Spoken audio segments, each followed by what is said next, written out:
Sa unang bahagi ng 19th century, dumagsa ang mga imigrante sa Peninsular Malaysia na sinakop ang Strait Settlements kabilang ang island city ng Singapore. Ang mga migrante at mga katutubo ay may mga iba't ibang mga paniniwala, ngunit sa paglipas ng panahon ay unti-unti na ring nawala ang mga paniniwalang iyon.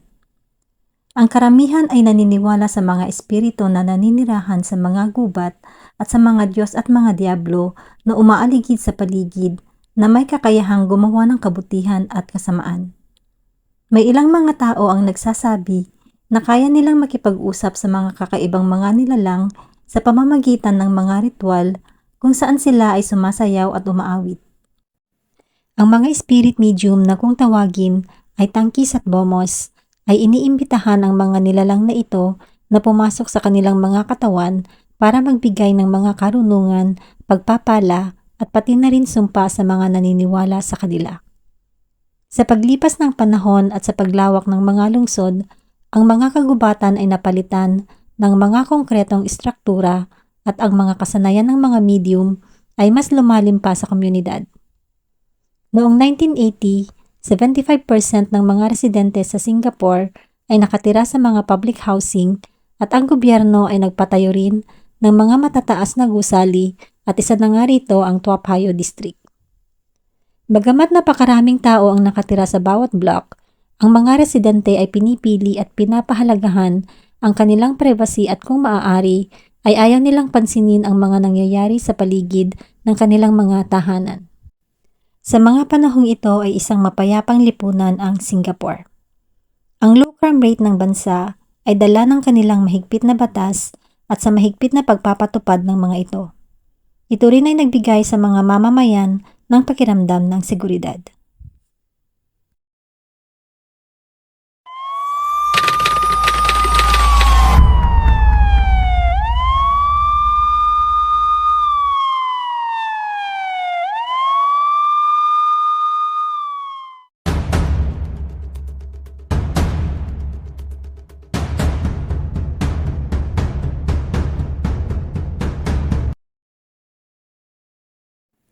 Ang low crime rate ay hindi nangangahulugan na walang krimen.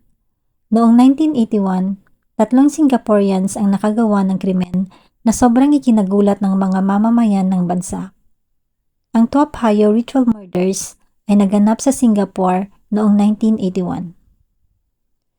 Noong January 25, natagpuan ang katawan ng isang 9 na taong gulang na batang babae na itinapon sa tabi ng elevator ng isang flat sa Toa Payoh District.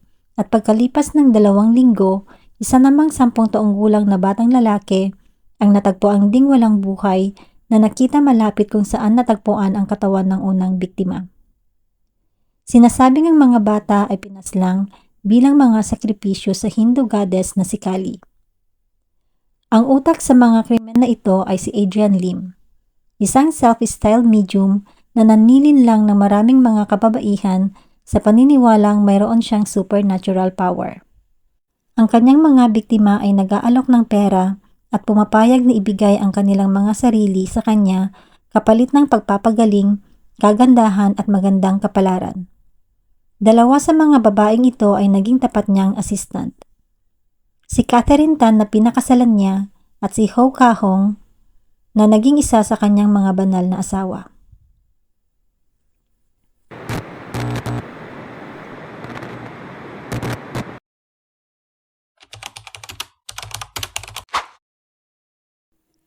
Si Adrian Lim ay ipinanganak noong January 6, 1942 at panganay sa 3 magkakapatid. Nag-drop out siya sa Anglo-Chinese School pagkatapos ng Secondary 1 at pumasok sa iba't ibang trabaho.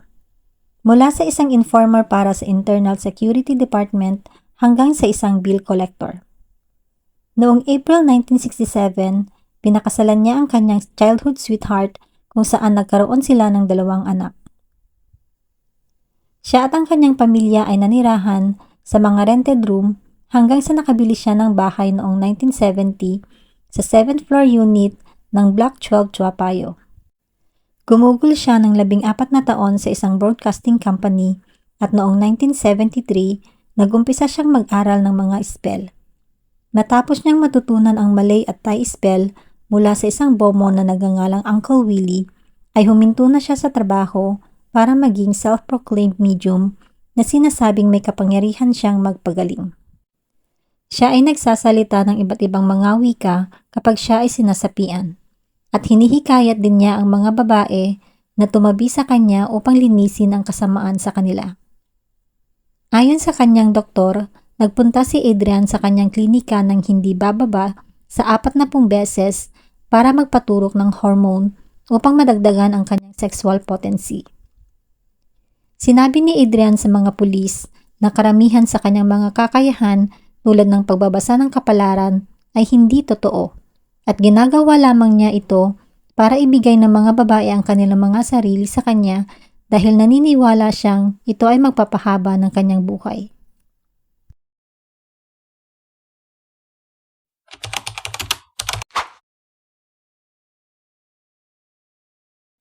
Lumaki si Catherine na nananabik sa atensyon ng kanyang mga magulang. Sa edad na 17, pagkatapos pumanaw ng kanyang lola na naging malapit sa kanya, si Catherine ay umalis sa kanilang bahay at siya ay naging isang bar girl. Noong 1974, pumunta siya kay Adrian para magpagamot. Sa mga panahong iyon, siya ay 20 taong gulang lamang. At dito ay nahulog siya sa ilalim ng impluwensya ni Adrian. Di nagtagal ay tumira na siya sa bahay ni Adrian na hindi nagustuhan ng legal na asawa ng lalaki at sa loob ng ilang araw ay lumayas na ang kanyang asawa dala ang kanilang mga anak.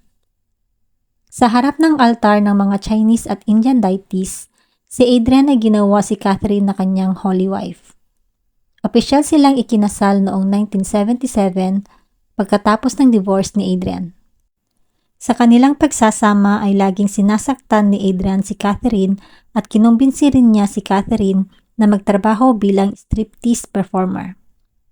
Napapayag rin ni Adrian si Catherine na payagan siyang makipagtalik sa ibang mga babae bilang bahagi ng panggagamot niya sa kanila.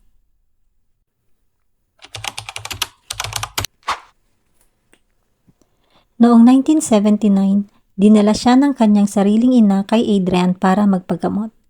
Ang factory worker na si Ho ay tunay na naniwala sa kapangyarihan ni Adrian. Nakumbinsi ni Adrian si Ho na siya ay isang anak sa labas at ang kanyang mga problema ay sanhi ng kanyang asawang si Benson Lo Ngak Hua na isang welder. Kaya naman, kinumbinsi niya ang kanyang asawa na sabay silang magpagamot kay Adrian. Sa isa sa kanilang session ng panggagamot noong January 7, 1980, ay binawian ng buhay ang kanyang asawa dahil sa electrocution. Subalit dahil na rin sa pagkumbinsi ni Adrian sa kanya, ay sinabi niya sa mga pulis na nakuryente ang kanyang asawa habang nagsasaksak ng isang sirang electric fan. Sa kabila ng kanyang pagsisinungaling sa mga pulis, siya ay sobrang naapektuhan sa pagpanaw ng kanyang asawa. Nawala ang katinoan niya sa pag-iisip at nagsimula siyang makarinig ng mga boses at nakaranas ng mga hallucinations. Siya ay na-admit sa Woodbridge Hospital at doon ay na-diagnose na siya ay may schizophrenia. Mabilis ang paggaling ni Ho at sa loob lamang ng mahigit 1 buwan ay nakalabas na siya sa ospital at siya ay patuloy na tumira sa iisang bahay kasama sina Adrian at Catherine. Kasama sina Ho at Catherine bilang kanyang mga katulong, ipinagpatuloy ni Adrian ang kanyang mga gawain. Nilinlang ang mas maraming kababaihan na bigyan siya ng pera at ibigay ang kanilang mga sarili sa kanya. Noong huling bahagi ng 1980, siya ay hinuli at kinasuhan ng panggagahasa. Sa panahon ng kanyang pag-aresto ay mayroon na siyang 40 mga holy wives.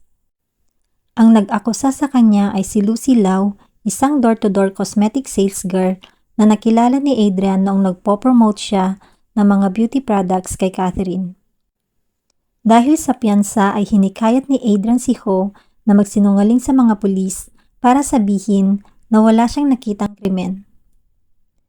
Hindi nagtagumpay ang plano na iyon ni Adrian at dahil sa pagkabigo, nagplano siya na ibaling ang atensyon ng mga awtoridad sa pamamagitan ng sunod-sunod na pagkitil sa buhay ng mga bata. Bukod dito, naniniwala rin siya na ang mga pagsasakripisyo sa buhay ng mga bata sa Diyos na si Kali ay matutulungan siyang mawala ang atensyon ng mga pulis sa kanya. Nagpanggap si Adrian na sinapian ni Callie at nakumbinsi sina Catherine at Ho na kitilin ang buhay ng mga bata upang maghiganti kay Lucy.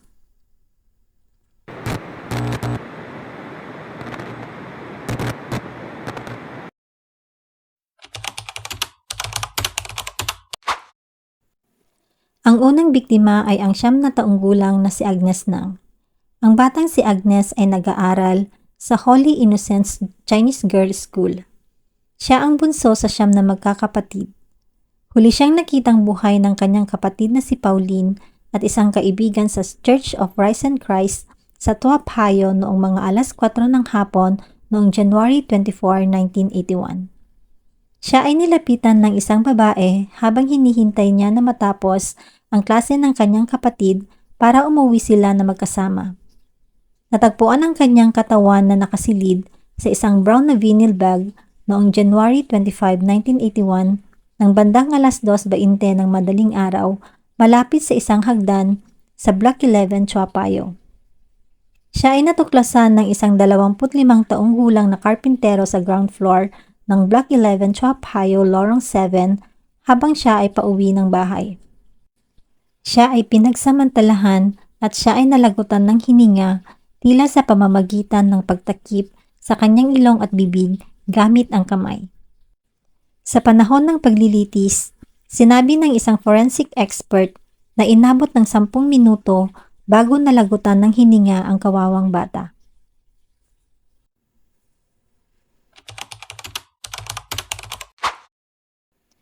Si Ghazali Marzuki na nag-aral sa Henry Park Primary School ay isang 10 taong gulang na batang lalaki. Noong February 6, siya ay nakatira pansamantala sa kanyang lola sa Block 344, Clementi Avenue 5 para sa selebrasyon ng Chinese New Year. Habang nasa playground kasama ang kanyang 2 pinsan, ay lumapit sa kanila si Ho. Humingi siya ng tulong upang mangolekta ng ilang mga gamit mula sa bahay ng isang kaibigan. Pumayag si Ghazali na tumulong at sumama siyang sumakay sa isang taxi. At iyon na nga ang huling pagkakataon na nakita siyang buhay. Noong umaga ng February 7, nakita ng isang residente si Catherine kasama si Adrian na lumabas ng elevator, karga ang isang bata sa kanyang balikat. Naglakad sila patungo sa direksyon ng Block 10 at 11. Kinaumagahan, natagpuan ang walang buhay na katawan ni Ghazali malapit sa ilalim ng isang puno sa harap lamang ng Block 11. Si Ghazali ay tinurukan ng sedative at nilunod sa pamamagitan ng paglublob ng kanyang ulo sa isang batya ng tubig. May nakita ring mga paso sa kanyang katawan na pinaniniwala ang dulot ito ng electrocution matapos siyang bawian ng buhay.